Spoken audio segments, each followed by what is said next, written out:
महिला सुरक्षेवरून रोहित पवारांचं पंतप्रधान मोदींना पत्र।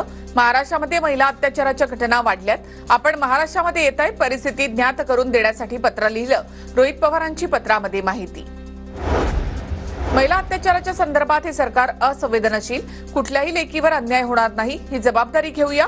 पुण्यातील निषेध आंदोलनामध्ये सुप्रिया सुळेंचं कार्यकर्त्यांना आवाहन। पण हात जोडून सांगू की बाबा काय मदत लागली तर आम्ही तुमच्याबरोबर खंबीरपणे उभे आहोत, पण आज नंतर या राज्यातल्या कुठल्याही लेकीवर अन्याय होऊ देणार नाही ही जबाबदारी आपण सगळे घेऊया।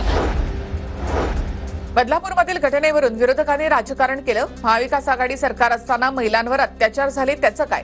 चित्रा वाघ यांचा सवाल। त्यांच्या घरामधल्या 4 वर्षाच्या 2 चिमुरड्यांवरती जो प्रकार होतो त्याचं कशा पद्धतीने राजकारण केलं जातं हे फार दुर्दैवी आहे, अतिशय दुर्दैवी आहे। विकृत कृत्य करणाऱ्यांचं गुप्तांग कापलं पाहिजे। बदलापुरातील घटनेवर उपमुख्यमंत्री अजित पवारांची संतप्त प्रतिक्रिया।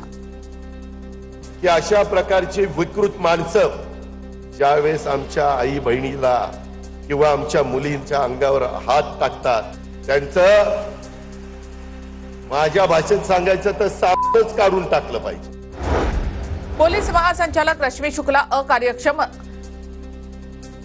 अत्याचाराच्या घटनांना रश्मी शुक्ला आणि सरकार जबाबदार, नाना पटोले यांची टीका।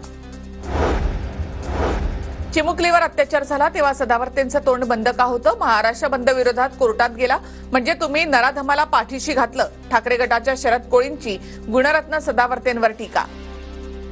सदावर्ते त्या चिमुकलीवरती अन्याय अत्याचार झाला, बलात्कार झाला, त्यावेळेस तुमचं थोबाड का उघडलं नाही? तुम्ही त्या अन्याय अत्याचार करणाऱ्या त्या नराधमाला फाशी द्या म्हणून जर तुम्ही कोर्टात गेला असता तर तुमची पाठ थापट असते।